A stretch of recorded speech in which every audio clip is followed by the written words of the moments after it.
nós somos a Rádio e TV Imprensa. Uma emissora 100% digital. 100% digital. Música, entretenimento e informação com credibilidade. Direção-geral do jornalista Ferreira Leite.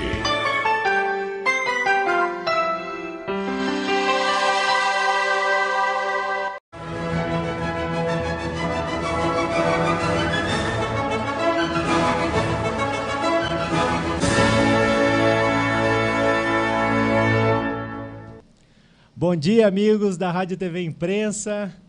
Estamos aqui nessa manhã de sábado com mais um programa Interlúdio no ar.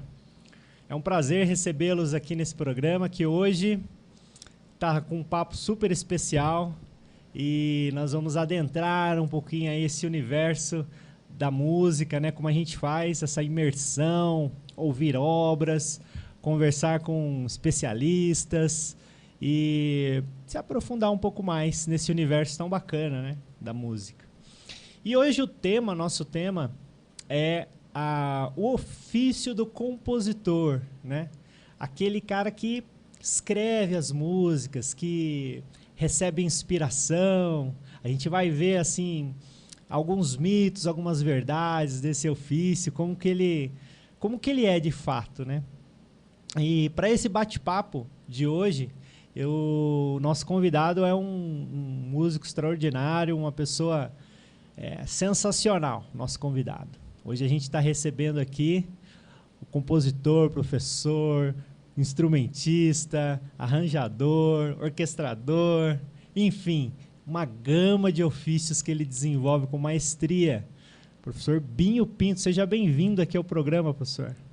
Muito obrigado, Bartô, aos ouvintes também aí da rádio, do programa. É uma honra poder estar aqui, porque sendo presidido por você, rapaz, que também é uma pessoa que tem realizado tudo isso aqui e honrado bastante com sua vida musical. Então, para mim é só alegria. Muito obrigado pelo convite, estou muito feliz. Ah, imagina, a gente fica feliz de receber aqui as pessoas esses artesãos, né, da arte que fazem a coisa caminhar, a música caminhar aqui na nossa região e, por que não, nesse Brasil todo, né? Porque a gente, de alguma forma, perpetua isso para muitos lugares, né? Já aproveitar e mandar um abraço para os nossos ouvintes que têm mandado mensagem aqui para a gente, parabenizando, pedindo música, perguntando sobre algumas curiosidades, sabe, que eles perguntam. E hoje, por exemplo, esse tema do bate-papo de hoje já é uma curiosidade de ouvinte, que eles perguntam, poxa, como é que é o trabalho do compositor? O que é arranjador? Eu falei, calma aí, nós vamos fazer um programa para falar sobre isso, eu vou trazer um cara fera aqui que vai poder nos direcionar nesse assunto, né? E aí, para a gente entrar nesse assunto, Binho, eu gostaria antes, né, de conhecer um pouquinho, né, que você falasse um pouquinho da sua trajetória, né, seu primeiro contato aí com a música, como é que foi essa trajetória sua aí? Pois é, rapaz, isso começa lá, né, lá no comecinho, lá, pequeno, ainda muito criança, na minha casa, a gente tem uma casa, assim, não de músicos profissionais, mas de músicos amadores, né? Então, assim, na minha família, tanto do lado da mãe como do lado do pai, tem músicos em potencial, assim, pessoas com uma habilidade musical muito aflorada, muito clara. E isso, logicamente, que uma hora ia aflorar em mim também, né? Sim. Bom, e eu acho que eu tive um primeiro contato assim, com música que eu posso me lembrar assim, definitivamente, foi na casa da minha avó, na avó Nilda, a mãe do meu pai. Ela comprou um órgãozinho daqueles antigos Ehring, que vinha com aqueles desenhinhos para você tocar sim. Noite Feliz, né? Uhum. Essas coisas. Aí eu lembro muito bem disso e eu e meu irmão ficamos uma noite inteira ali reinando naquele tecladinho, naquele órgão, né? E tanto que já estava claro ali o quanto tanto eu quanto meu irmão, a gente ia enveredar por esse lado da música, né? Trabalhar com isso e tal. E então foi um primeiro contato e dali, mas não foi aquela coisa de criança, né? De observar uma coisa interessante no mundo. Mas lá para os 14 anos de idade, eu querendo ser jogador de futebol ainda, Aí eu descobri realmente que era isso que eu ia fazer, através de uma banda que foi formada na minha família pelos meus primos, meu irmão também já cantava nessa banda. E tinha um primo muito próximo que tocava bateria lá. E aí eu, querendo ser jogador de futebol, nem aí. Um dia eu fui ver um ensaio, ouvi os caras tocando, falei, nossa, que legal esse negócio, bicho. Fiquei mais interessado. Aí comecei a participar mais. E aí nasceu essa coisa baterista. Surgiu a bateria na sua vida. Surgiu a bateria. Aí a bola começou a ficar de lado. Foi ficando de lado. Comecei a jogar menos bola. Esse menino aí tá estranho, tá esquecendo de futebol, vai virar música. Como assim? O que é isso, né? E aí foi indo. Na casa do meu tio Mamaco, né, que é o pai dos meus primos que tocavam. Eu dava aquela disfarçada de vez em quando. O João tá aí, que é o meu primo, né?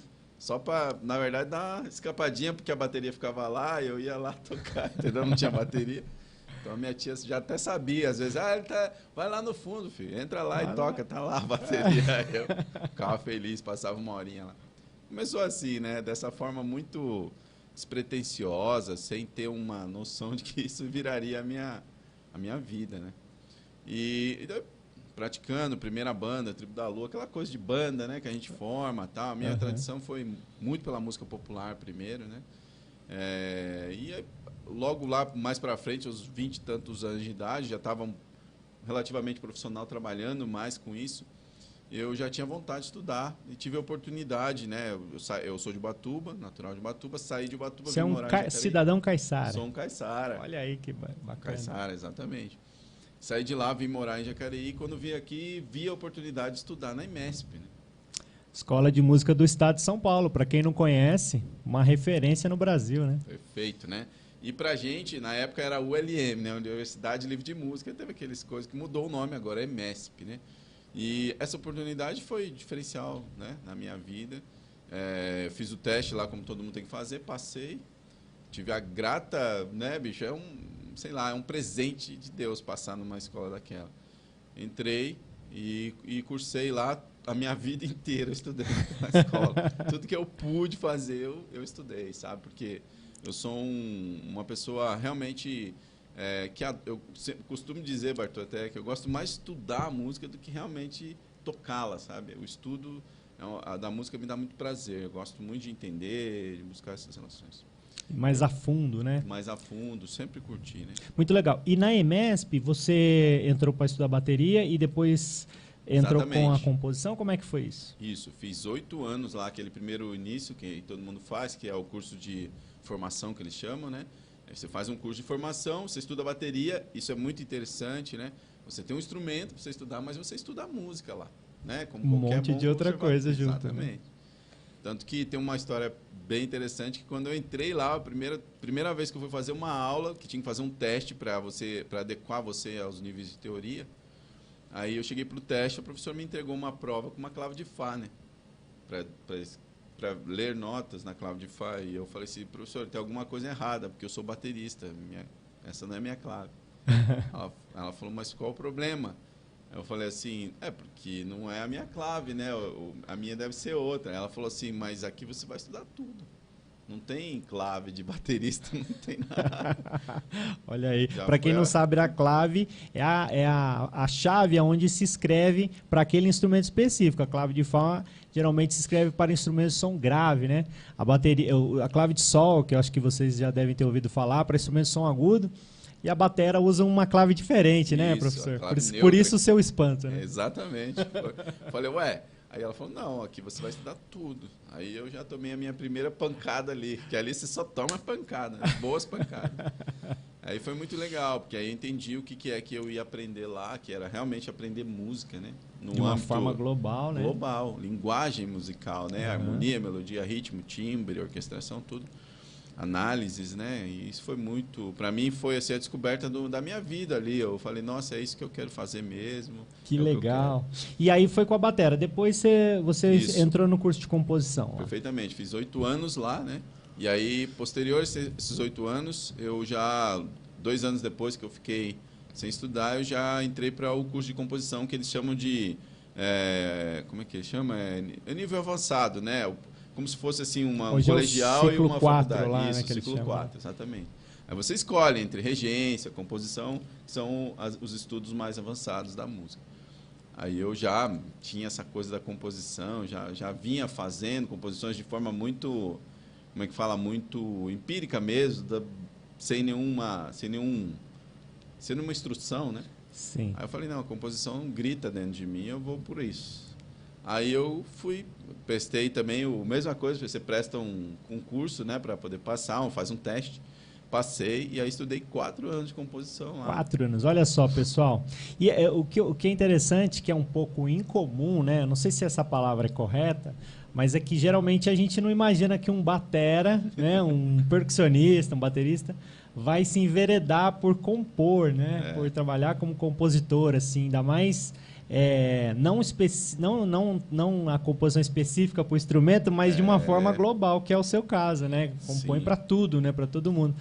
E eu acho muito interessante isso. E aí você, então, abraçou também esse ofício, né? Do compositor e tudo mais. Perfeitamente. Já era, de alguma forma, como eu falei, já existia dentro de mim, já percebia isso, né? E fazer aquele curso, então, se tornou um objetivo, né? Uma meta, porque eu entendi que a partir daquele momento eu conseguiria entender certas coisas que é a curiosidade que todo mundo tem. O que o cara faz? O que o compositor faz, né? Eu até comentei, a gente estava conversando ontem, comentei com você e comento com vocês. Eu me lembro muitas vezes diante da televisão assistindo um programa ou algo que tá, por exemplo, vi uma orquestra sinfônica tocando uma peça qualquer de um grande compositor e eu ficava imaginando como é que uma pessoa consegue chegar naquilo, né? Isso era o que mais me intrigava e me intriga até hoje, tá? Não resolvi todos os problemas, até, né, Bartô? Os problemas são muitos, né?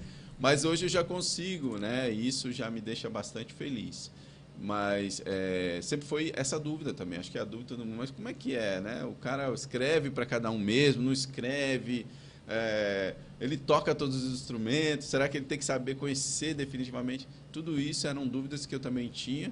E o curso foi aonde a gente fala assim, agora eu entendo como é o processo. Existe realmente um processo para fazer, né? Para você seguir, né? Um projeto mesmo, né? A composição é um projeto, como um projeto de engenharia ou qualquer coisa, né? Muito bacana. E a gente vai adentrar um pouquinho mais nesse assunto, com um pouquinho mais de profundidade. Como eu disse, hoje a gente vai fazer uma imersão aí nessa coisa do ofício do compositor. E, professor, eu vou trazer aqui já uma primeira música. Aqui a gente vai bater nesse papo, ouvir uma música. Você vai tomando seu cafezinho aí, sábado de manhã, né? E vai ouvindo uma boa música, ouvindo boas histórias. A gente vai ouvir uma composição sua, né? Chamada Bitunga. Você quer falar um pouquinho dessa peça sua, professor? Sim, quero sim, porque essa peça é bastante emblemática na minha carreira, porque ela finaliza o ciclo do meu estudo de composição na IMESP, né? Porque essa peça fez parte do concurso Eduardo Álvares, que foi um grande professor da IMESP, de composição e tudo mais. O concurso é dedicado, o concurso, melhor dizendo, tem o nome dele por conta do trabalho que ele realizou lá. Então, um cérebro, compositor da escola e tudo mais. Grande professor também. E esse concurso foi feito justamente como um trabalho que pegou a escola inteira, todos os compositores participaram, e foi escolhido, né, 4 peças para serem... não era bem assim os vencedores, mas aqueles que seriam escolhidos para ter sua peça gravada e tocada por grandes professores da IMESP, coisas do tipo, né? Então ela fecha o ciclo desse período todo de estudo, né? Tudo que a gente aprendeu. Então aqui tem muita coisa, né? Desse período de estudo, de buscas, de entendimento de como fazer esse trabalho, né? É bem interessante que nesse concurso aqui, né, foi um dos caras da banca foi o Arrigo Barnabé, que é uma referência, né? na música contemporânea, né? A música que a gente chama de música do século XX aqui no Brasil, né? E a peça também está dentro desse âmbito. É bem interessante, talvez o ouvinte possa ter um entendimento melhor com um pouco mais de estudo, mas a gente tem aqui na música em geral, a gente tem 3 linguagens, grandes sistemas, né? Que a gente chama modal, tonal e atonal, né? A linguagem atonal, que é um pouco incomum. A gente acaba vendo isso como música de filme, música incidental, não é tão comum, né? Mas acho que serve como ilustração. Essa peça está dentro desse sistema, né? Ela está escrita de forma atonal. Então, o que vocês vão ouvir é exatamente esse universo atonal da música. Muito interessante. Só assim, de uma forma bem simples, ilustrando, mas o que vem a ser tonal, atonal, né? Imagina que o tonal é aquilo que a nossa expectativa é realizada, né? Você tem um centro onde as coisas vão e você fala, sabe aquela sensação quando você está ouvindo uma música e fala assim, ai, que legal, nossa, sabe essa sensação de tensão e relaxou, vem para um centro, né? Isso assim, de uma forma simples falando, e o atonal não se preocupa em te dar esse relaxamento, essa chegada, né? Chegou aqui.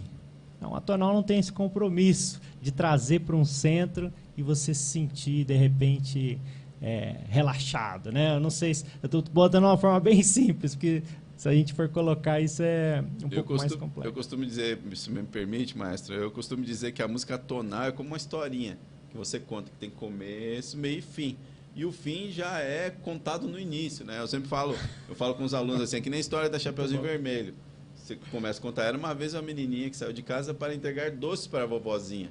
Quando você ouve essa primeira oração da história, você já sabe qual é o final. Ou seja, é o tonal aí, né? É o tonal. A música tonal é essa. Ela previsível, né? É previsível. Inclusive, essa é a brincadeira, né? De você trabalhar com um discurso que todo mundo entenda, né? Agora, a música tonal não. Ela não tem fim, ela não tem começo, ela não tem essa ideia de uma previsibilidade, né? De um lugar a se chegar. Então, eu costumo dizer que ela é uma imagem. É como se fosse uma imagem que fica parada, você está visualizando uma imagem, e essa imagem vai mudando de forma, ela vai se... Podemos comparar com um quadro também, abstrato, né, talvez? Não, exatamente, né? É desse mesmo período, né? É o mesmo tipo de linguagem. Abstracionismo. Né? Isso, abstrato total, né? Então, é uma outra linguagem. Vocês vão encontrar isso muito em filme, né? Aquela música que quando o personagem está chegando num lugar que é estranho... É uma música de ambientação, não uma música como a música tonal, que ela é um discurso claro e objetivo, e né? tal. Né? Muito bom. Então vamos ver um trecho, professor, do Bitunga.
Muito legal. Olha, a gente estava aqui ouvindo esse trecho da peça aqui do professor e falando aqui sobre composição. Ele não vai dar para a gente mostrar, mas ele trouxe até aqui a partitura com as informações, né, de como ele construiu essa peça, né? Uma arquitetura, né, uma engenharia muito bem pensada, viu, pessoal? Um trabalho assim muito especial. E aí, entrando nesse assunto, né, já que a gente está falando disso, né, professor, o trabalho do compositor, né? Como que, assim, colocando para o público, né, de uma maneira acessível, como que você trabalha esses elementos? Como que você reúne essas informações? Como se organiza para compor uma obra, por exemplo? Bom, a forma mais didática que eu tenho para falar sobre o ofício do compositor é bem simples. Que compor, a gente tem que falar o que é compor primeiro, né? Compor é pôr junto, né? É organizar, né? Você pegar elementos e colocar eles dentro de um mesmo ambiente organizados, e essa organização vai gerar o que a gente chama de composição. Isso é muito importante entender. Então, por exemplo, para você que não tem muita experiência com isso, não entende isso, pensa quando você vai fazer uma comida na sua casa, ou um bolo qualquer, que acho que é o exemplo mais, né? Sim, com certeza. Fazer um bolo é uma composição. Então, o que você faz primeiro? Você vai lá e separa os ingredientes, né? Então, a música também tem os seus ingredientes de vários tipos, né? Por exemplo, ingredientes do timbre, que a gente chama que são os instrumentos. Você pode escolher os instrumentos que você vai usar na sua música. É uma primeira coisa, né? Vou fazer arroz, feijão, batata frita. Essa vai ser a minha composição para o jantar de hoje, né? Então, você escolhe esses ingredientes. Depois você escolher os ingredientes, você tem que saber quais são os procedimentos para fazer. O bolo, por exemplo, você separou lá a farinha, o ovo, se você vai fazer bolo de fubá, você separa o fubá. Você tem os ingredientes. Depois tem o processo, que é o modo de fazer, né? O que você vai fazer? Você bate o ovo com o leite, não sei o quê, depois você põe a farinha. Cada bolo tem um jeito de fazer. Assim como cada música tem um jeito de fazer. Não é um jeito para todas as músicas, né? É bem importante isso. O modo de preparo talvez seja a coisa mais variável entre as formas, né? Até mesmo entre compositores. Tem compositor que vai falar, não, em vez de pegar o ovo e bater com o leite, não, eu ponho o ovo por último. Isso é muito legal, né? Que torna, tem um processo, mas cada um tem o seu processo específico, né? O seu processo criativo, né, professor? Exatamente.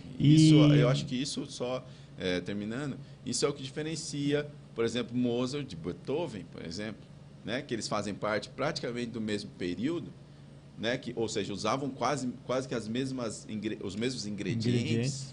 Mas ainda assim, um era outro era outro. E é claro, você percebe a diferença. E assim como fazer uma comida, já que a gente está usando essa analogia, né? Você pode usar. Tem gente que usa sazon no feijão. Exatamente. Tem gente, não, eu só tempero com alho e cebola. Isso, né? Então, assim, você tem essa liberdade, né? De como você quer trabalhar os elementos, né? Isso. E abre também outras possibilidades, tanto que por isso que a música, né, todos esses aí a gente pode falar desde o século XV, XVI, vamos pensar, ela sofre transformações, né, importantíssimas, assim, até a música de hoje, essa música mais moderna e tal, né?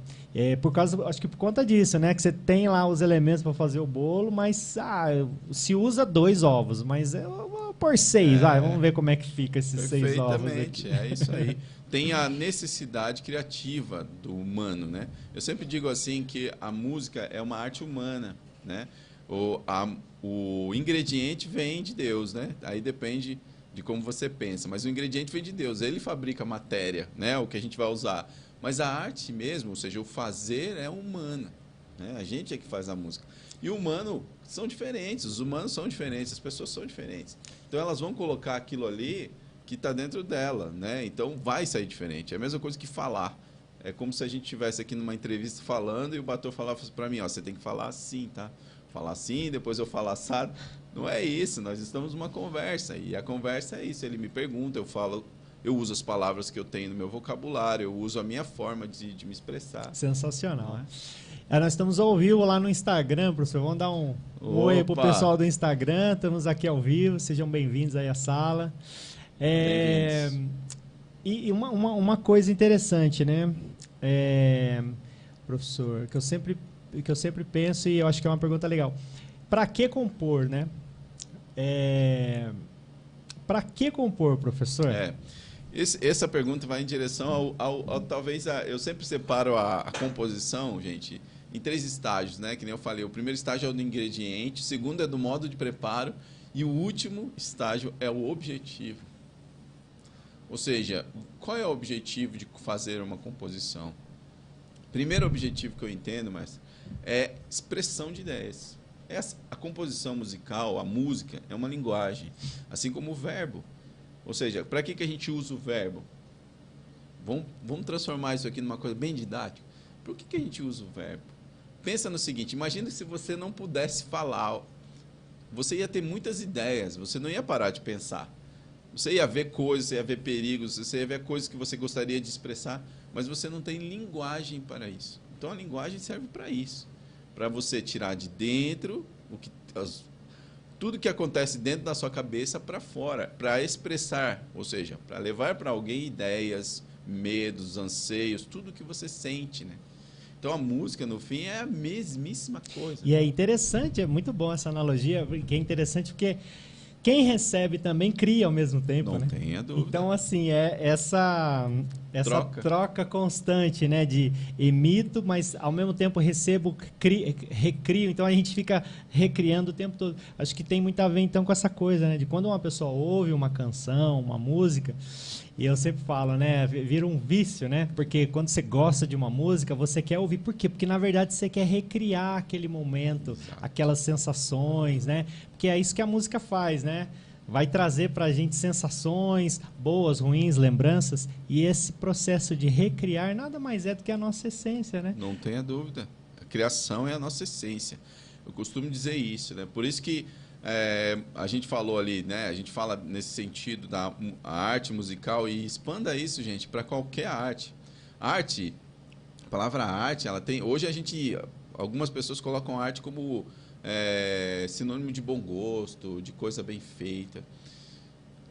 Se a gente vai no início, né, do pensamento da palavra arte, o que é arte, da poiesis, lá no pensamento primeiro, a arte é a capacidade de transformar coisas, é isso. Então, existe um copo de água aqui, né?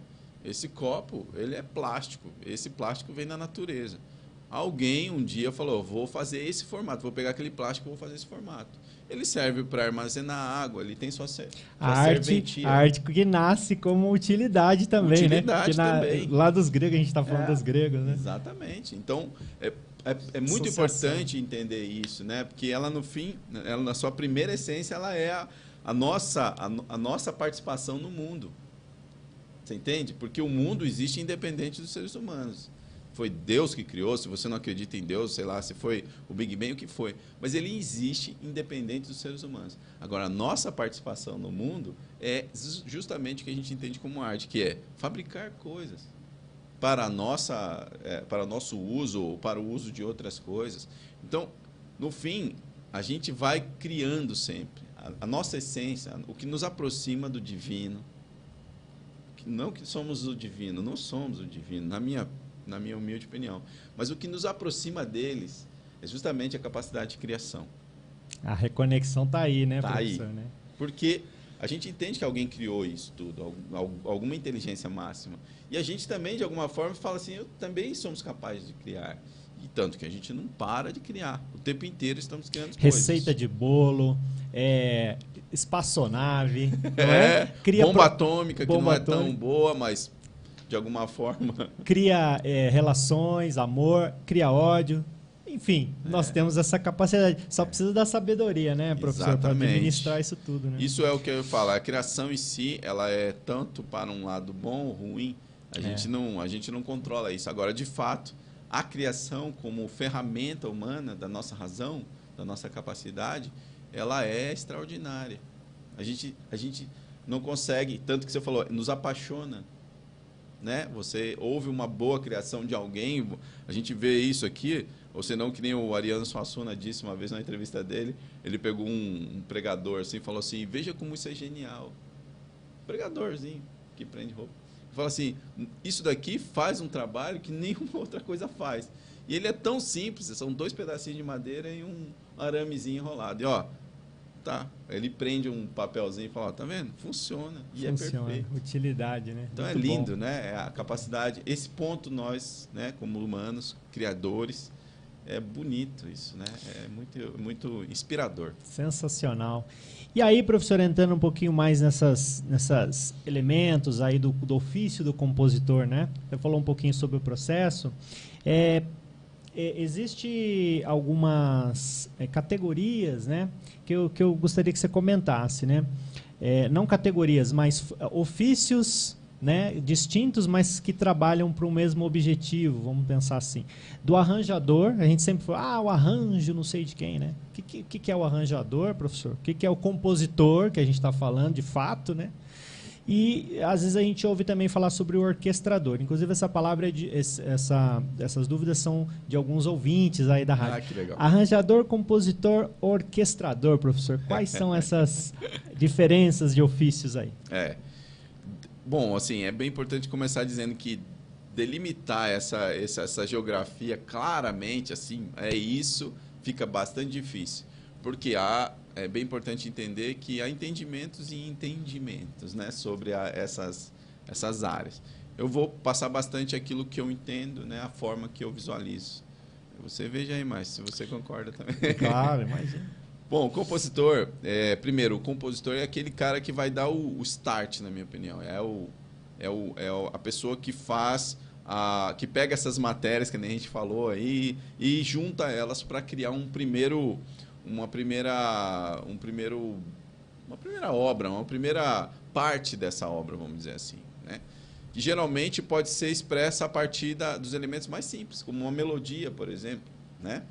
Ou esse compositor também já pode fazer uma certa arregimentação de instrumentos, já pensar numa coisa maior. Mas geralmente, por exemplo, no âmbito da música popular, é muito comum a gente falar, o compositor, o Gilberto Gil, o Caetano Veloso, ou o Chico. Geralmente, esses compositores, o que eles fazem é exatamente isso, eles criam uma melodia e já põem uma harmonia, e essa é a composição deles, né?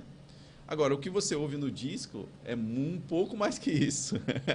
Não é só aquela melodia, aquela Segundo harmonia. passo, vamos dizer. Aí vem o trabalho do arranjador, né?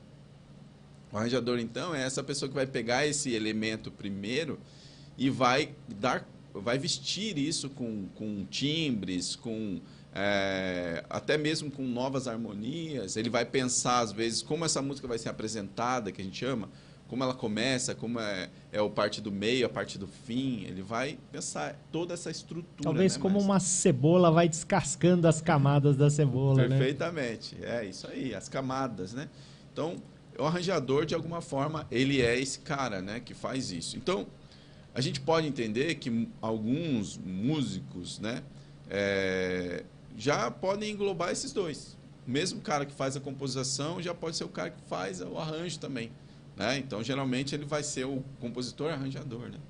Certo? Agora, é bem importante, isso no âmbito da música popular. Por exemplo, no âmbito da música erudita, que já é um âmbito um pouco mais abrangente, porque a música erudita por si só, ela já é uma música que prevê esse tipo de trabalho. Às vezes o compositor arranjador é praticamente o mesmo, porque ele faz tudo, né? Ele não faz só essa coisa da melodia, fiz uma melodia e vai... Não, ele faz o completo. É bem comum acontecer no meio erudito, por exemplo, também, certos caras, certo compositor, arranjador, pegar uma obra que foi feita para piano e fazer um arranjo para uma orquestra sinfônica. E aí ele está sendo apenas o arranjador, porque ele pegou a melodia que estava tocada no piano, a harmonia de um outro colega, às vezes até de períodos anteriores, era muito comum, 100, 200 anos atrás, e faz um trabalho de arranjo, né, para essa música. Então, veja como assim, na minha forma de ver, é bastante variável, né? Ou seja, você pode ter habilidades que já fazem você compor e arranjar ao mesmo tempo, ou, na música popular, é muito mais comum, né? A gente tem compositor. E quando alguém fala compositor, você vai entender que é aquela pessoa que fez a melodia. Nem sempre fez a harmonia da música. Muitas vezes é só a melodia e a letra, né? Porque é canção, geralmente. Então, por exemplo, na rua de casa sempre tinha muito isso daí, eu lembro de infância, né? As pessoas, não músicos, né? Mas ficavam assoviando, né? Não uma música específica, mas assoviando algum teminha, né? Ele está compondo, né? Tá compondo. Tá fazendo um ofício aí de composição, Sim. né? Haja visto que a gente tem que pensar nisso, né? Tem um certo romantismo sobre a questão compositor, que é essa coisa do cara que é um cabeção musical, né? Não, nós vamos entrar nesse assunto aí, nós vamos entrar nesse assunto já no próximo bloco aqui. E é muito interessante isso daí. A gente vai falar sobre a inspiração, a genialidade. A gente vai entrar nesse ponto aí, professor. Aí. Então, ótimo. E aí, então, olha, arranjador, compositor, o orquestrador, professor, só para concluir essa pergunta. Orquestrar é bem importante entender a palavra para você entender o ofício. Orquestrar está diretamente relacionada à ideia de uso dos instrumentos, da instrumentação. Existe até uma separação também, né, da gente, em algum ponto do estudo, das pessoas falam assim, você vai instrumentar aquilo, né? Então, instrumentar é usar os instrumentos. No fim, o trabalho da orquestração envolve a instrumentação, ou seja, a escolha dos instrumentos, mas também é um pouco mais além, ou seja, a pessoa que vai fazer a orquestração, ela é que vai escolher os instrumentos e vai definir como os instrumentos vão trabalhar dentro daquele arranjo, certo? Mas mais que isso ainda, né? Ela vai propor certas coisas, certas sonoridades que vão criar a estética daquela música. A palavra estética, será que faz sentido para todo mundo aí? Faz sentido, professor. Faz, né? Então vão criar uma ideia que pode, por exemplo, se for uma canção, ela vai corroborar com a ideia semântica, né? As sensações, aquela canção está falando de amor. Então o orquestrador e o arranjador, que às vezes também estão quase mesmo dentro do mesmo âmbito, ele vai pensar nisso, ele vai pensar assim, olha, eu preciso usar, por exemplo, vou usar uma orquestra de cordas e essa orquestra de cordas vai estar arranjada de forma com timbres harmônicos X, vou trabalhar com camas, por exemplo, sei lá. Pegando uma ideia assim, né? Você imagina o The Voice, você assiste o The Voice aí na sua casa, né? Aí você vai lá ver aqueles cantores, né? Lá o júri e tal, participando. E aí você vê aqueles jovens cantores trazendo uma música conhecida da Elis ou de algum outro cantor. E aí você vê aquele arranjo de fundo. Você já observou que tem às vezes uns violinos, né? Uma espécie de uma orquestra, você fala, nossa, essa música tá diferente, né? Tem alguma coisa... É outra estética, né? Percebe a estética diferenciada. Acho que dialoga um pouco com isso, né? Para você perceber um pouquinho esse trabalho de orquestrar, escolher quais os instrumentos, como eles vão funcionar. Se eu vou fazer bossa nova, vai soar de um jeito. Exatamente. Se é rock, talvez, né? Uma outra linha, né? Outros instrumentos, outra forma de tocar, né? Aí talvez fique um pouco mais difícil, que a gente... É quase inevitável entrar na parte técnica da fala, né? Não tem como, a gente está tentando ser lúdico.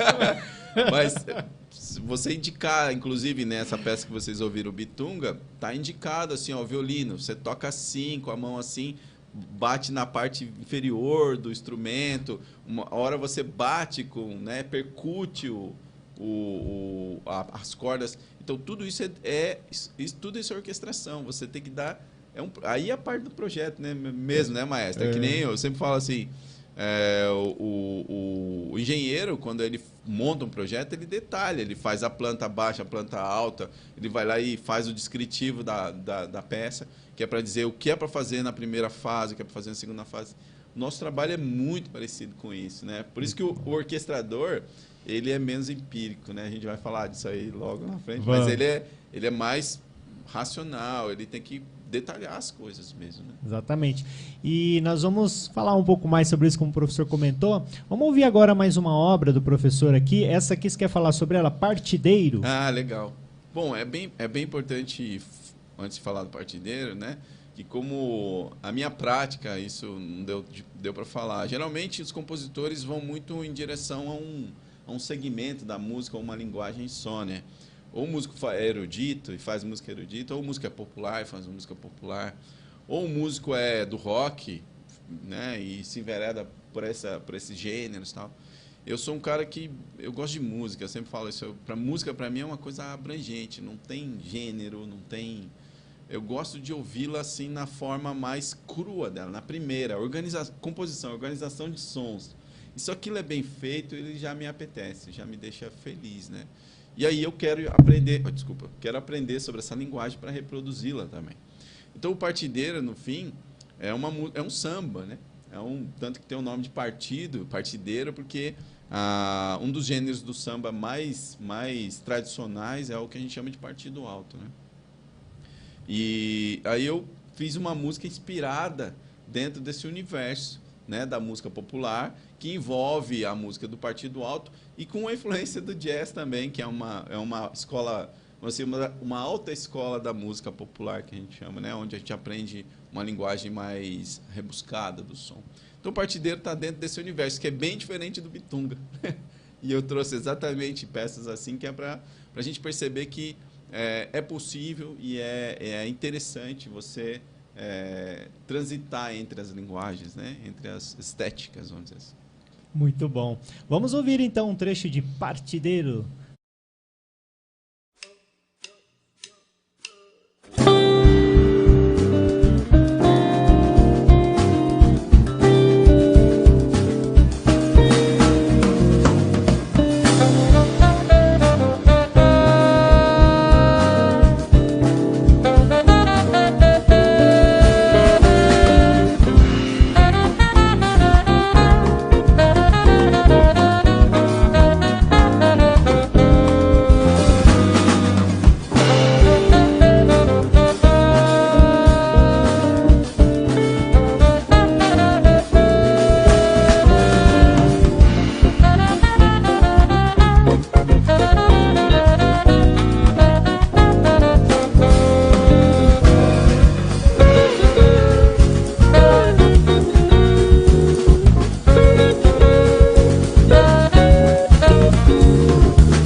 Olha aí, então nós ouvimos do professor a música Partideiro. Você viu que aí já tem outras informações, né? De um outro estilo, como o professor comentou aqui, né? Você vê como é possível galgarear aí várias áreas, misturar, né? Esse é o trabalho do compositor também, né? E aí, nós vamos entrar aqui agora, como a gente tinha comentado com o professor aqui, sobre inspiração e genialidade, né? Como que o compositor, né? Ele é um ser inspirado, ele precisa ser um gênio. Onde está o limiar, né? Desse pensamento, né? É preto no branco ou tem um degradê aí nessa história toda? Né? Nós separamos aqui, professor, um trechinho de um filme muito bom. Inclusive, você pode procurar no YouTube. O filme chama-se Amadeus. Conta a história da vida de Mozart, compositor austríaco, né? Muito famoso. E é um filme muito bacana. E nós separamos um trecho aqui, tem uns 4 minutinhos, de uma cena onde o Salieri, que é um outro compositor, ele está compondo uma peça para a chegada do rei da Áustria, né? Em homenagem ao rei austríaco. E aí o rei tocava, né, um pouco de cravo, e o rei recebe essa partitura, toca lá, mas o Mozart chega e faz uma balbúrdia aí, musical sobre a obra. Então eu trouxe essa cena para a gente dar uma olhada, pensar e entrar no assunto aqui. Pode soltar, Jeff.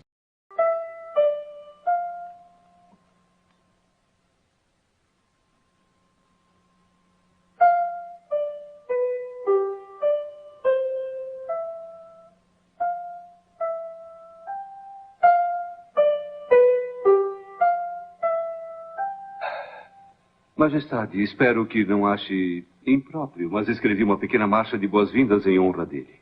Que adorável ideia, compositor da corte. Posso ver? É só uma futilidade, é claro. Posso tocar? Majestade. Vamos nos divertir.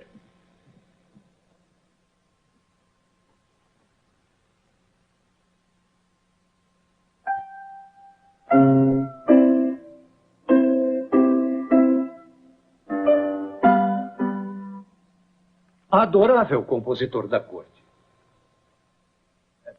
Posso tocá-la quando ele entrar? Será uma imensa honra, senhor. Tragam Herr Mozart, por favor, mas devagar, devagar. Eu preciso de tempo para praticar, hein?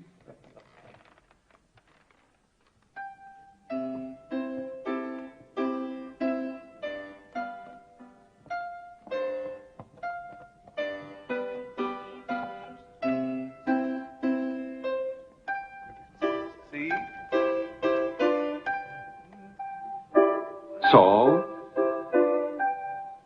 Sol. Ótimo, continue. Sol, majestade.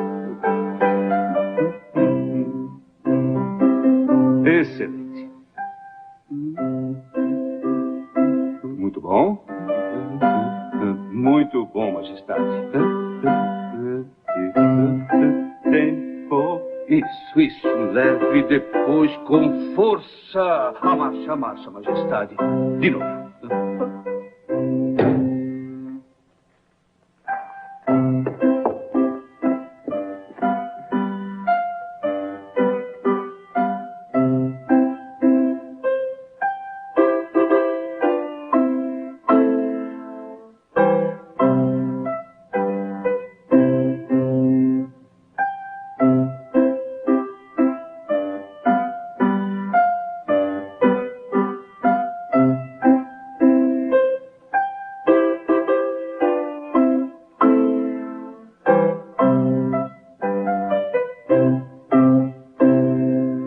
Majestade.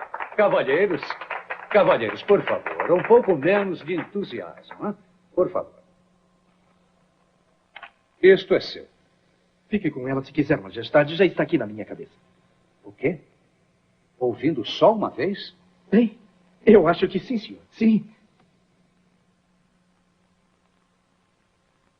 Mostra.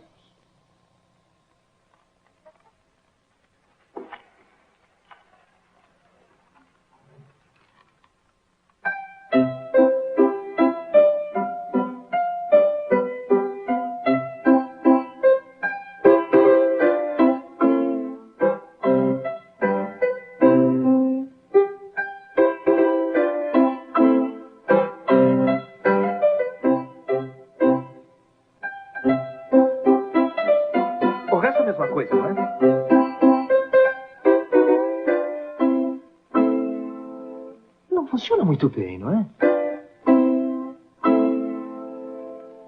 Já tentou... Não deveria ser mais como... Ou assim... Isso. Sim. Não está melhor? Mais?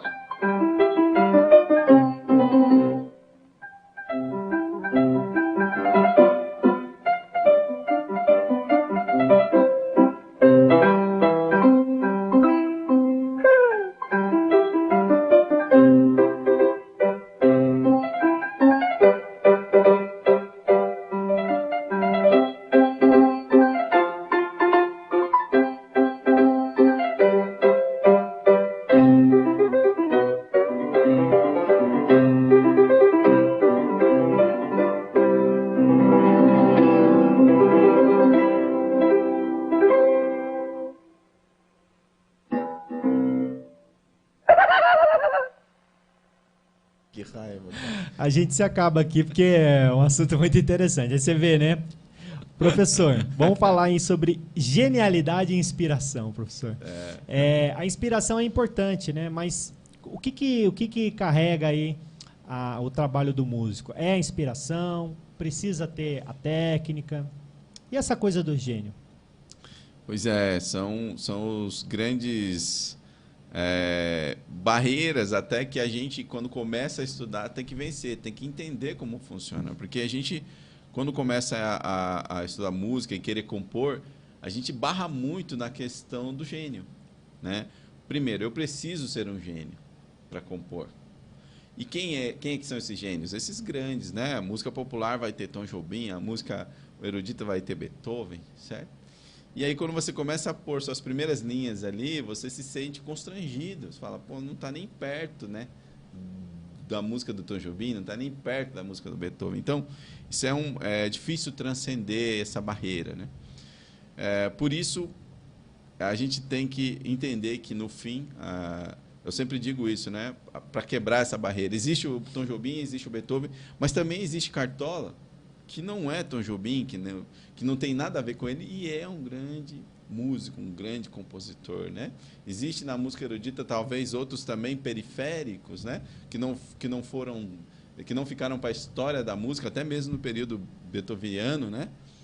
Mas que não entraram para a história por uma questão, sei lá, qual motivo, mas que também eram pessoas que faziam música. Então, acho que essa é a primeira coisa para a gente entender que existe algo aí que não está bem explicado, né? E aí entra aquela coisa que a gente estava falando dos mitos, né? Cria-se muito mito, né, sobre essa questão do fazer musical, sobre a questão do que é uma boa música.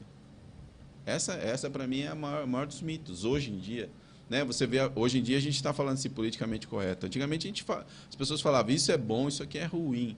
Aí você ia ver o que era bom ou era ruim, ele estava julgando pelo gosto dele, né? E a gente sabe que o gosto não é parâmetro para nada. Porque ele só diz o quê? Ele diz aquilo que você sente, aquilo que você pensa, certo? E chega um momento, então, que a gente começa a entender que há uma variante. Agora, chega ao ponto também de dizer assim, então música boa é qualquer coisa, tudo é música boa?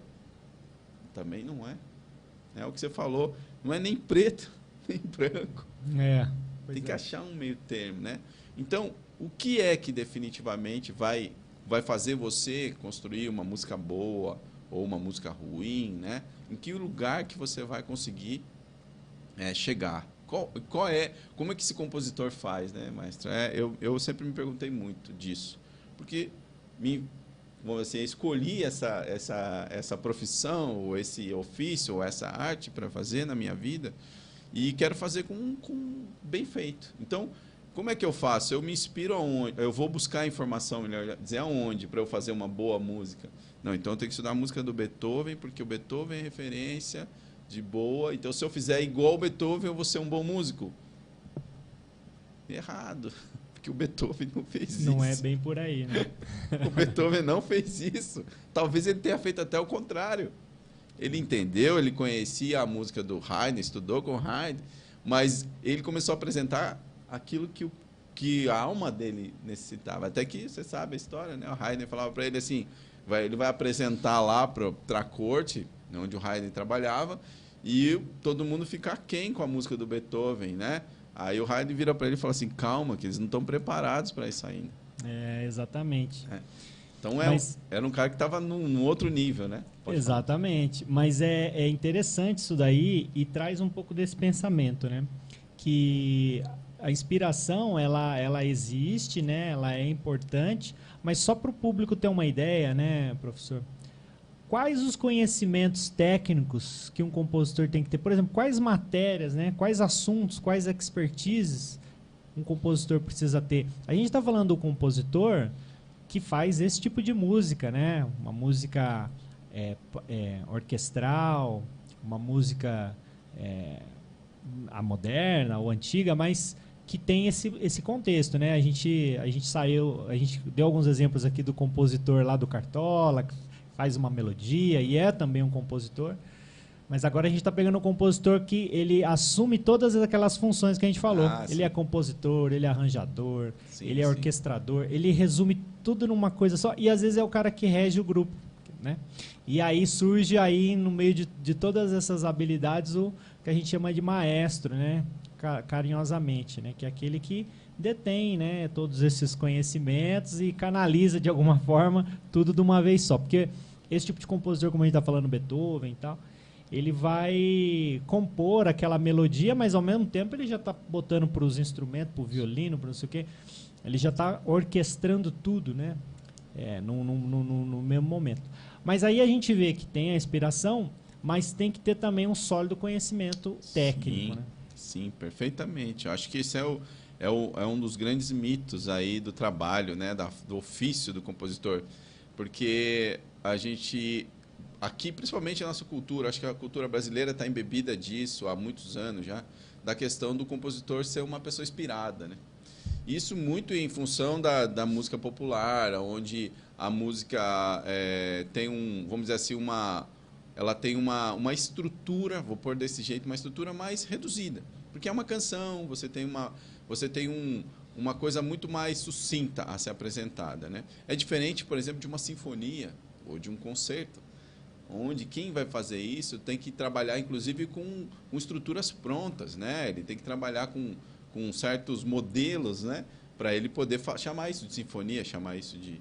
Além disso, tem o trabalho com a orquestração, como a gente falou, com a escolha dos instrumentos, com a escrita, né? Muito clara, muito bem pontuada sobre isso.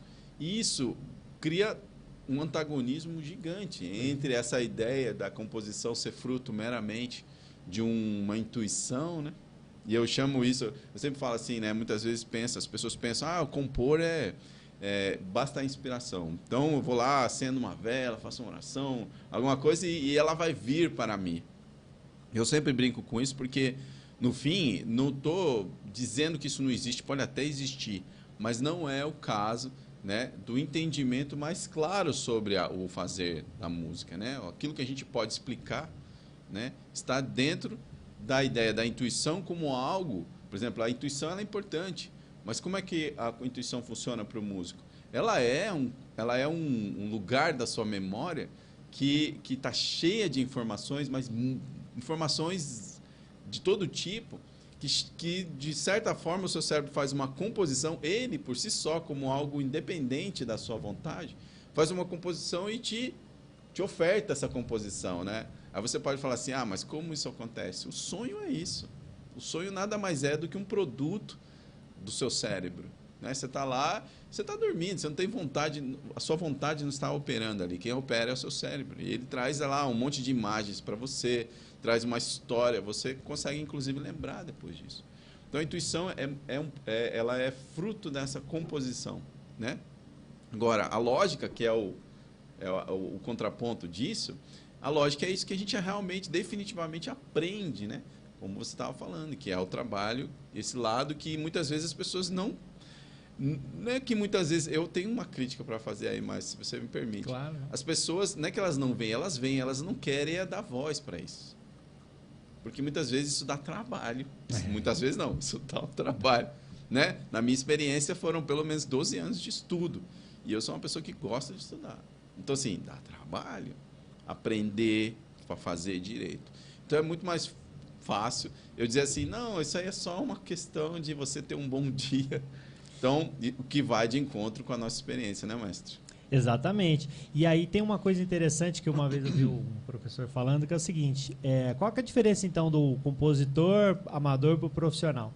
O compositor profissional, ele senta todo dia e compõe alguma coisa, mesmo que ele não queira, mesmo que ele não esteja inspirado, ele senta e põe a técnica, né? Ele senta e faz alguma coisa, né? Exato. Ele não fica esperando uma inspiração, ele simplesmente, ok, hoje eu estou inspirado, vem mais fácil, hoje eu não estou inspirado, vamos na técnica, né? Mas de alguma maneira ele faz, né, professor? E a última pergunta que eu queria fazer para encerrar esse pensamento é o seguinte, então qualquer pessoa pode, por exemplo, estudar e compor de alguma forma. Não tenha dúvida. Inclusive, eu mesmo estou desenvolvendo um curso de composição. Olha que bacana. Eu fiz um e estou desenvolvendo um, quer dizer, isso não Jefferson, inclusive, acho que tem uma foto do professor aí. Então, quem quiser fazer aulas, pegar umas dicas, olha aí o contato do professor. Quem quiser fazer aulas, professor, pode fazer contato contigo? Sim, por favor, façam contatos, vai ser um prazer recebê-los lá. Eu tenho um prazer muito grande nessa parte pedagógica, né? A gente que trabalha, a gente estava falando disso, a gente que faz música nesse âmbito, mas não no mercado musical, trabalhar nessa marginalidade, a gente acaba enveredando também para o ensino, né? Porque o ensino, de alguma forma, ele é a contrabalança dessa questão da produção musical, né? Como a gente estava dizendo, quando você ensina a música, você ensina as pessoas a apreciar, a entender o que a gente está propondo fazer. E sai um pouco daquela coisa só do entretenimento, música para deleite dos ouvidos. Legal. E vai também para a música quanto linguagem, enquanto expressão de ideias, né? Então, esse lugar é muito importante. Então, por exemplo, se alguém quiser fazer aula contigo, mesmo que não more por aqui na região, hoje em dia tem internet, sim, né? Hoje é acessível, né? Sim, eu tenho bastante alunos já online que fazem comigo. Tem gente do Mato Grosso, Rio de Janeiro, todo lugar do Brasil e até fora. Quer aprender um pouco de composição, um pouco de... bastante, né? Sobre música e poder ter esses elementos aí para trabalhar o seu dom, o seu talento, aí faz um contato com o professor Binho Pinto. E eu vou aproveitar aqui, já vou chamar os nossos comerciais. Eu já vou aqui agradecer aos nossos parceiros, começando aí pelo Instituto Música Mar, lá de Caraguatatuba. Obrigado pela parceria, a professora Maria Luísa. A gente vai fazer um programa com ela aqui em breve. Também agradecer a Suzana Modas, fica ali no 2º andar do Shopping Centro aqui de São José. Moda gospel, roupa evangélica feminina. Você quer ficar com bom gosto aí, com bom gosto de roupa, ser bem atendido, é só dar uma passadinha ali na Suzana Modas. Também dizer que eu tô com essa camiseta aqui, ó, do programa que eu tô apresentando hoje, que eu fui ali na Carbonari, que fica ali no 2º andar do Shopping Center de São José. Tem uma foto aí que eu fiz com o pessoal lá da Carbonari. Mandar aqui também o nosso abraço lá pro Elias, pro Samuel. Olha aí eu na Carbonari aí. Tomei um cafezinho, fui super bem atendido ali pelo pessoal da Carbonari. Ó, roupa de bom gosto, roupa social masculina. Dá uma passadinha ali. O Samuel é o nosso clarinetista, aquele de camisa vermelha ali, toca na orquestra. E ali o Elias. Então um abraço pro pessoal da Carbonari. 2º andar do Shopping Centro de São José também. Agradecer também aqui a Janela Cultural, que faz marketing cultural. Tem desenvolvido um trabalho aí na região aqui de São José. Um abraço lá para o Ricardo Navarro. E também dizer que esse programa é uma apresentação do Instituto AFAM, Instituto para o Apoio e Formação Artística Musical aqui em São José dos Campos, da qual o professor Binho Pinto também tem prestado alguns serviços lá com a gente, atuado lá com a gente. E a gente está lançando os cursos livres, né? O Instituto está iniciando aí uma fase agora com os cursos livres. Se você quer aprender música também com a gente, né, é só dar uma acessada no site, institutoafam.com.br. Lá tem todas as informações. Nós temos 3 cursos livres ativos agora. A aula de rítmica aqui com o professor Binho. Temos também a aula de História da Música, Música, Movimento e Criatividade com o professor Rafael. E também História da Música com a professora Yasmin. Acho que os cursos vão começar, se eu não me engano, na próxima semana. Então, é isso mesmo, né? Isso. Então dá uma corrida lá no site institutoafam.com.br Professor, temos aí também o trabalho do coletivo, né? O coletivo brasileiro, sim, que você está desenvolvendo. Temos algumas fotos do coletivo aí. Fala um pouquinho para a gente desse trabalho aí. Bom, o coletivo nasceu aí pela iniciativa do Pablo e do Germano, que são os idealizadores aí do projeto. Eu entrei depois e logo que entrei a gente foi formatando e deixando vamos dizer assim, dentro da estética que a gente quer, que é a estética que está. Bom, o coletivo brasileiro, como a própria palavra diz, é um coletivo, ou seja, juntamos músicos afins de fazer o trabalho musical. E isso, de alguma forma, sempre existe, né? As pessoas estão sempre querendo fazer música, isso é bom demais. E é um coletivo brasileiro, então, se é brasileiro, a gente está, né, debruçado e voltado para esse repertório de música brasileira. Mas a música brasileira, principalmente a música instrumental, tem um viés mais assim, como é que eu vou dizer assim, a tradição, né, desse tipo de grupo é tocar músicas como samba e baião, né? Então, geralmente está dentro desses dois gêneros. E a gente observa que o Brasil é riquíssimo, né, em gêneros musicais. E esses outros gêneros acabam ficando assim, meio que na marginalidade desses grupos.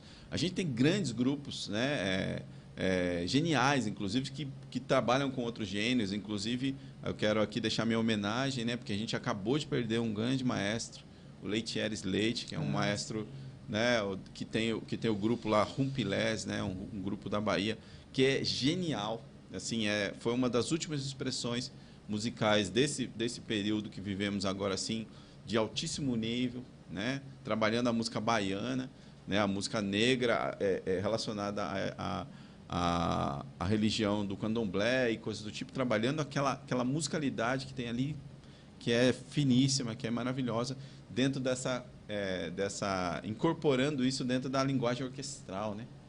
Que são linguagens que o Villa-Lobos já tinha feito e deixou para a gente como referência. Então, tá aí, a gente sabe que existem esses grupos, né? Outros como Spock Frevo, outros grupos que existem, mas trabalhando gêneros específicos. A gente, com o coletivo, a gente quer abranger o Brasil, a gente quer fazer o Brasil do Iapoque ao Chuí, vamos dizer assim, pesquisar essa música definitivamente e trazer isso para a roupagem orquestral, né? Com arranjos bem elaborados, né? Do ponto de vista da organização, como a gente está falando, do arranjador, do orquestrador, esse olhar para essa música brasileira, né? É isso que o coletivo tem como objetivo.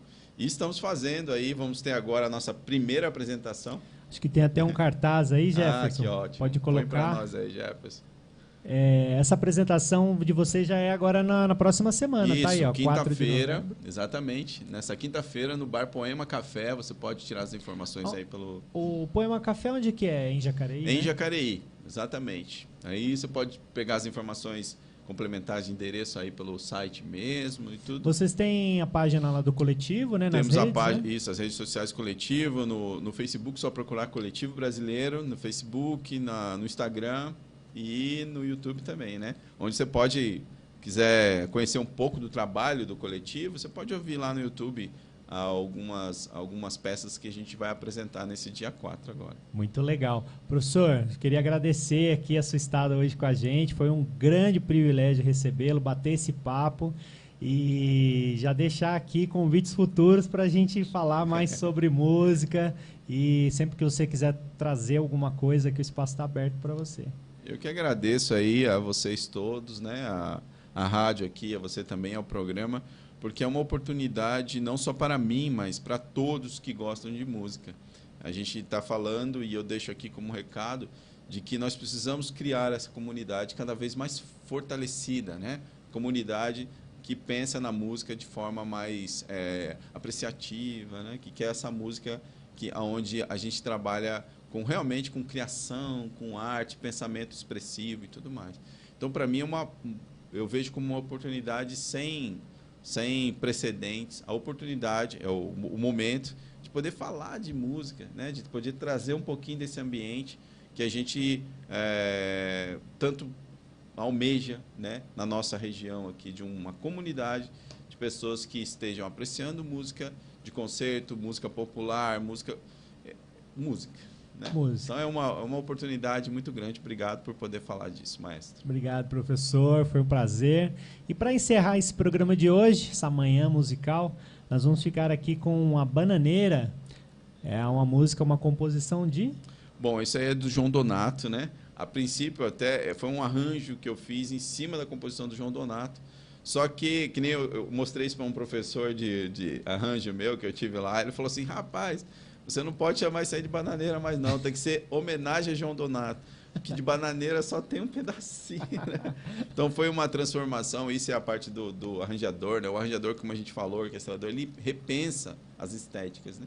Então é uma releitura sobre a obra Bananeira do João Donato. João Donato, com a interpretação do Coletivo Brasileiro, Interpretação, né? do Coletivo Brasileiro. Então já deixo aqui o meu abraço e até sábado que vem.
Valeu.